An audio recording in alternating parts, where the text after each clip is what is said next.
Higgamax here. So, new card coming around. That was a weak clap. There, that's better. Sorry. When I interact with you guys, I want to give you the clap, and I want to make sure it's very strong. Okay?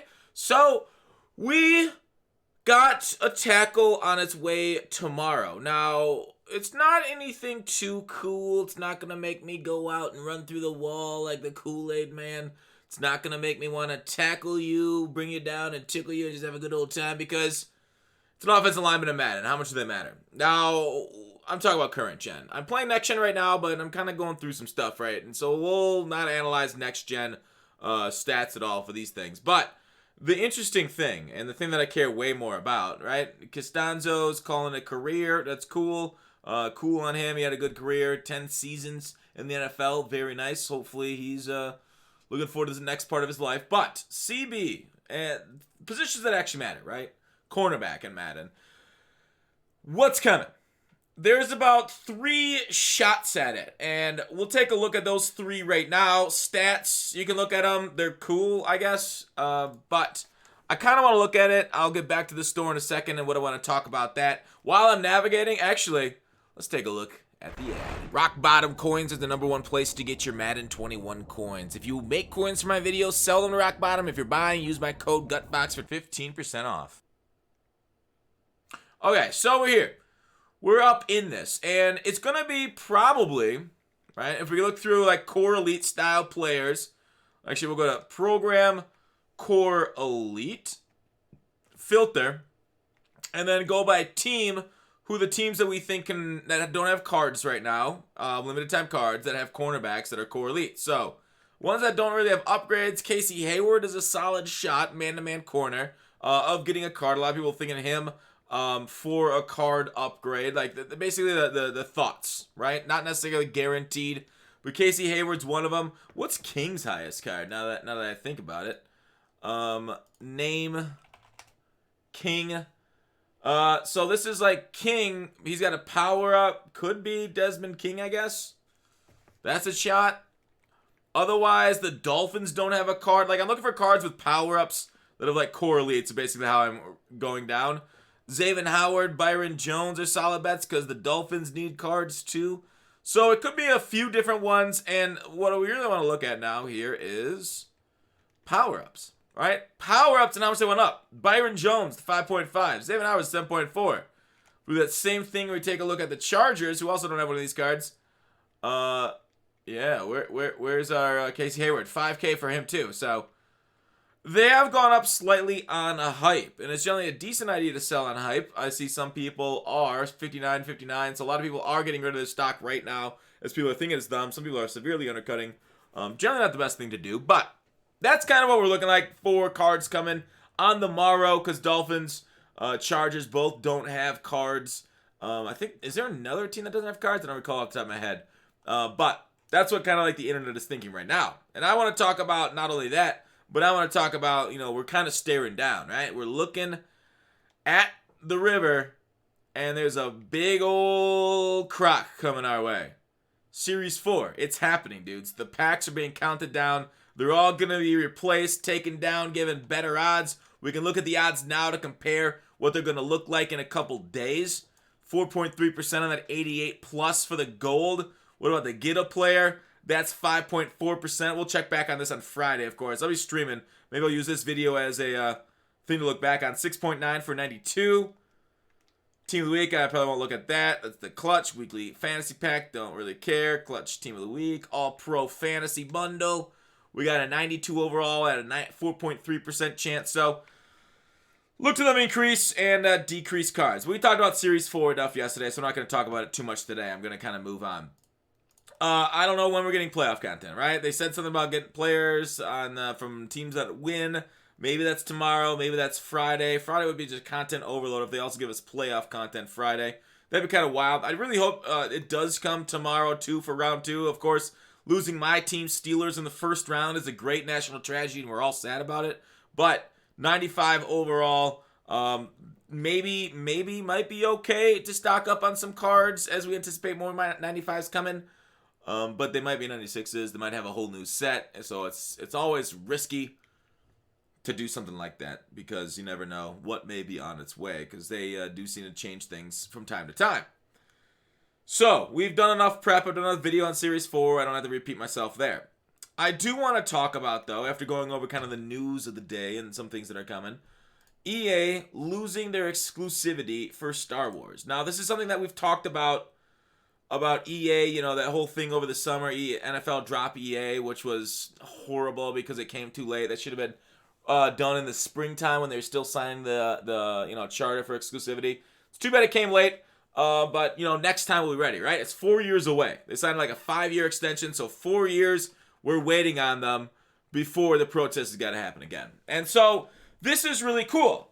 Disney. It's amazing to see like well-run companies and how they're doing it versus like the NFL and kind of like some of the greed that's showing itself and its inability to kind of see what's in front of its face, okay? Because monopolies are the worst, okay? Monopolies make companies lazy. And we've seen that with EA, with a lot of horrendous stuff that we've seen over the years. I don't even have to describe all that's happened.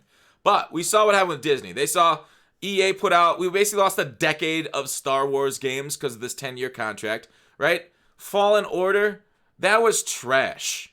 People who like that, it's your opinion, but that was boring trash. Battlefront, when the developer, so EA's executives, they're the ones that have the big problem with, right? When Battlefront was the big name coming out, EA executives really had their fingerprints on it, right? It came out, like gamers hated it, most downvoted comment in Reddit history. It was awful, okay? But then, like 2 years later, they gave it to the frontline devs and kind of forgot about it. They're like, oh yeah, Fut and Mutt still making us money. Let's just forget about Battlefront. Let the devs do it. And they turned it into a great game. Battlefront 2 by its end was great, was fun to play, really turned it around. And it was just catching its stride. And then they're like, you know what, we're going to pull you for Battlefield 5. And it's kind of frustrating because they pulled it right in its peak. But, EA got Disneyed. And it was kind of cool. And so, like, Disney saw this and like, you know what, we're doing this. We're getting rid of you. Because guess what? RIP not only generates money from your licensing, but it generates goodwill when you make good games. And so Disney saw them like, you know what? Maybe we should give some competition. Maybe we should let other studios try this out. NFL seems to not understand this concept, right? They don't understand when people play products around your game or around your product, right? When they play games on the NFL, right? And this is one of the reasons why I think the NBA has gotten more popular the last few years, because 2K was better than Madden for a few years. Now 2K's, kind of gotten into a rough patch, gone down a little bit, but I think that really helps bring the interest on the product. When your company and your product is associated with premier products, people tend to be more interested, right? People are interested in things that they do. So I don't know if I've lost you guys yet, but a quality NFL product in video game format will just drive deeper fandom to your product overall. Maybe you make the same amount of money or, less guaranteed money because you got two different companies and however they do it, so you can get multiple companies paying you rights, players' rights, NFL rights, instead of one exclusive giving you a whole big bunch of cash right up front. So it will just kind of like have this positive feedback loop of quality back into your product, of people like wanting to watch your product because they're interested in playing a good game around your product. So the fact that EA and the NFL are still their exclusive license is the NFL's fault. The NFL 100% needs to open it back up. I mean, I don't know how often and how much I need to make this. I don't think many people will disagree with that comment. But to see Disney do it really gives me hope for the future of the franchise, of the NFL franchise. Now, if it's the future is Madden or it's the future of another competitor come by and make a better product, it is what it is. I mean, competition breeds greatness. Steel sharpens steel, like Tomlin says. So the fact that they're trying to one-up each other. Back then, there used to be a huge rivalry between 2K and EA where they try to outdo each other every year with features and quality gameplay. We don't have that anymore. They just gotten lazy, rest on their laurels. So hopefully, in 4 years' time, the NFL will reassess their contract and we can get something as the fans going on time this time. Something we're definitely got to remember. Always remember the contract. But now we wait. We're in waiting, which is it's a lot of people say, hey, whoa, okay, this was signed in 2013 for a 10-year deal. It's not going to expire to 2023. Can we have some team start working on an NFL game that's going to expire then? It's tough to do that because you really need the contract signed before you put any sort of effort into it, right? Like Ubisoft is making a game right now, like an open world game for Star Wars, but that's not going to happen for another couple years until the license is up because it takes a long time to develop those kind of games. So the problem is we don't know if the NFL is going to kind of like sign over the rights and guarantee that they'll allow them to open up the rights for multiple studios ahead of time. So it'll be tough to see it. Hopefully EA, they get their stuff together. They make an NCAA game. They bring the glory days of football back because they got the fans really breathing down the neck now, right? The franchise mode community really banding together this summer too. So overall, let's hope that motivates them, the threat of losing the game, and we can get a good game in the next few years too, because it's been rough, especially next gen, which I'm currently playing on. It's got a lot of problems, and I'm currently putting together a video like with my thoughts on it and the problems with it, and hopefully those things will be solved by 22, or at least a majority of them. But that's currently in the works, if you guys are wondering why I'm playing next gen so much right now, because there's just so much to look at and devour. So that's kind of my thoughts for today. I want to give a little update on the new card coming tomorrow. Series 4 on its way. Definitely check out my other videos from the last few days on Series 4 and how to prep. Basically, I'm selling off almost everything. Top-end cards I'm keeping because even if they go down, it's fine. I'll just end up buying them back anyways. It's kind of boring. So the shopping sprees are kind of fun, but we'll take a little bit of a loss going into Friday on some of our cards because some of them will stay the same price. Some of them will go down. If you guys have any questions in the comments, let me know on series changeover. Otherwise, I'm on Twitch every day. Ask me those questions there. I try to answer everyone. If I miss you, ask it again a couple minutes later, and I'll try and hit you because just basically one big question answer and joke around session. A little Fox Den fool around.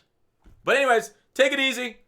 If you guys liked it, thumbs up, please. If you didn't, thumbs down. Otherwise, don't tell your mom you watch Fox. Because she's going to ground you. Because we're the bad influence. I lost you. I know. You're already gone. Peace.